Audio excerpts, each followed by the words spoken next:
In 1976, the Greater Sorority Diocese, which by then covered Teso and Karamoja sub-regions, gave birth to its first child, the present-day Karamoja Diocese. The service for the inauguration and consecration of the diocese was led by the Archbishop of the Province of the Church of Uganda, the late Archbishop Janani Luwum, who was murdered shortly after this event. Came to be in 1976. We were cut off from sorority the same year. The first church in Karamoja Diocese is in Lotome. Christianity first came to Karamoja in 1929, and the first church in Lotome was built by the British administrators who were staying in Moroto, working in Moroto. And it was built around 1956-57, and there was a reverend called Reverend Clark who was there. The church in Moroto, the small cathedral, was and for administration. It was for morning glory and evening glory, and it was purposely for that. On Sundays, the British administrators would go to Lotome to go and pray in the bigger church there. But when Christianity now spread throughout Karamoja and there was a need to be praying in Moroto and not to be going to Lotome, they turned the small chapel to be a place now for praying. And later it became a pro-cathedral, meaning that it was now going to be prepared to be a cathedral. The first bishop of Karamoja Diocese was an Irish national, but not long after he took office, he was deported to his motherland by the then President Idi Amin Dada during the economic war. The diocese has now seen 4 generations of bishops. So far, 4. There was Brian Hard from Ireland, and then Bishop Howell Davis, also from UK. After that, in 1987, we received an indigenous bishop by the name Lomongin Peter Loram. He was on until 2006 when he passed on. Then I was made bishop on 27th of May 2007. So when I became a bishop. So I am the 4th bishop. Brian Hard was the first. The first bishop actually was deported by Idi Amin, President Idi Amin. At the time of the killing of the murder of Archbishop Jan and Wom. And that's when he was deported. They came here to Moroto. The army came here to Moroto and took him. And he was taken to Entebbe, but he requested that he would wait for his wife. And so he waited for the wife, and after that, he was taken away. As the missionaries were preaching the gospel, the good news was extended to this region in 1929 by the Bible Churchmen's Society, a missionary group which had their establishment in the present-day Napak district. The first church, school and hospital were all set up in this place. The word of God came to Karamoja in 1929, the 13th of May, by the then Bible Churchmen's Society. It was a missionary society called BCMS. Today's Crosslinks. So they started in Lotome place. Lotome is within Bokora County, which is now Napaka district. That is where the first seed of the word in Karamoja was sown. The first official seed. There were other informal entrances, but Lotome, 1929, was the official entrance. And therefore, the first church was put there in Karamoja, and the first school, the first primary school the first teacher training college, the first junior school were all in Lotome. And after that, it is spread out to other places like Moroto and the other parts of Karamoja.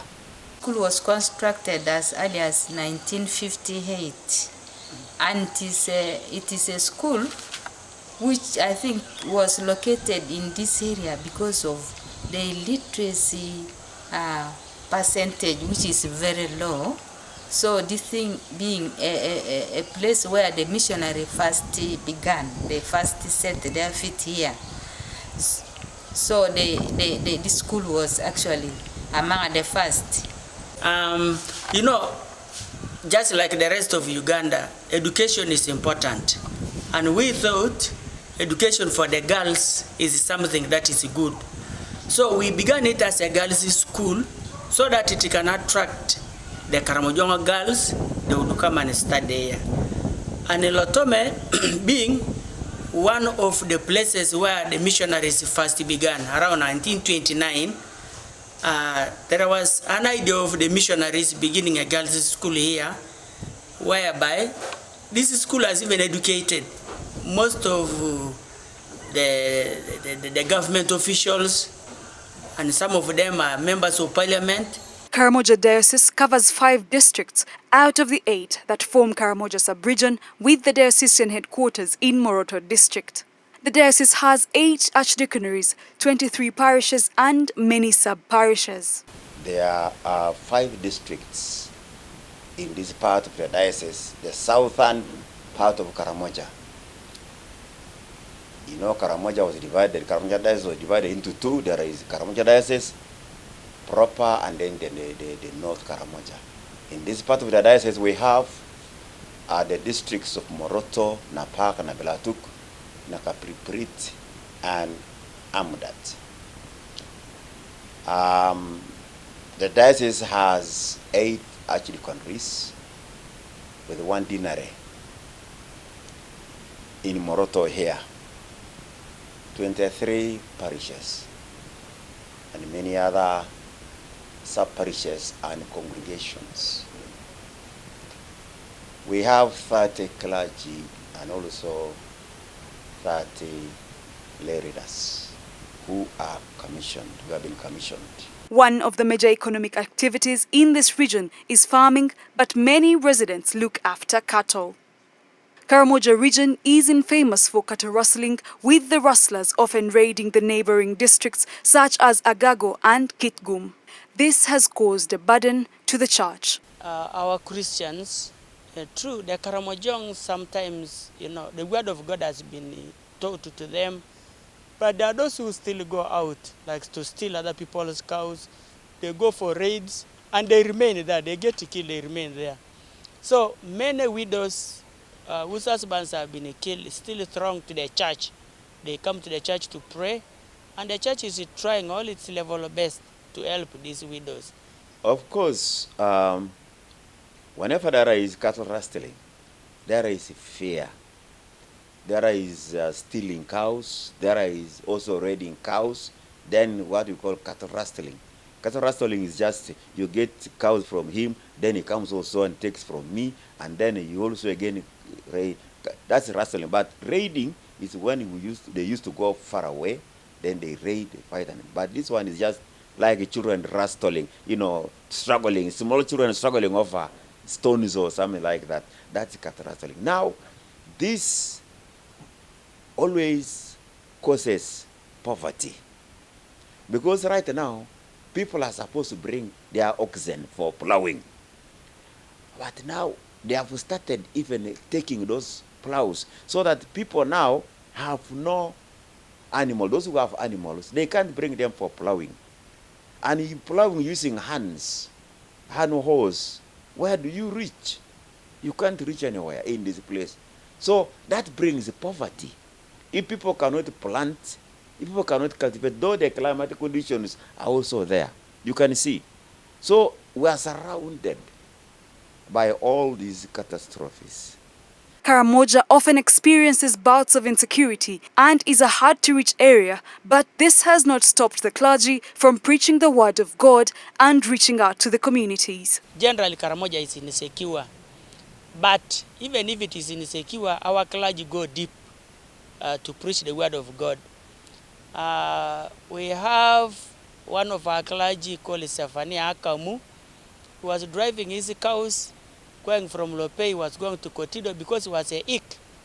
So the enemies got him around between Lopei and those Tororo hills, and he was killed. The animals were taken. But even then, our clergy didn't shy off. They have still continued to preach the word of God amidst insecurity. And those days when the guns were there, the word of God would be preached when people are having the guns. They would just come there to listen to the word of God, they have the guns. But now when the disarmament came, at least we can now be able to preach to them without seeing those guns.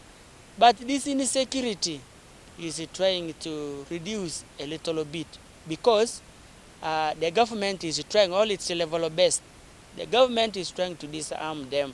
As a diocese which belongs to the Eastern Cluster, who are the lead organizers of this year's 3rd June Martyrs Day at the Anglican site in Namugongo, Karamoja Diocese is ready and prepared for the day, and they have called upon all people to come and witness as they showcase the uniqueness of their region and culture. Yeah, as a bishop, I know that the Eastern cluster is there, where there are 10 dioceses, and Karamoja Diocese is one of them. We are excited. We are excited to get to Namugongo. Although we are trying to appeal to people, maybe very soon there are going to be voluntary statements like, I am going, we're expecting them to come. I'm going to Namugongo, we are going to walk, or we are going to use our vehicle for going there, we're going to by public means. So God is not clear how people are going to travel, but we are telling them, get ready, and either walk or go by other means. That one. But I assure you, there will be Karamoja there.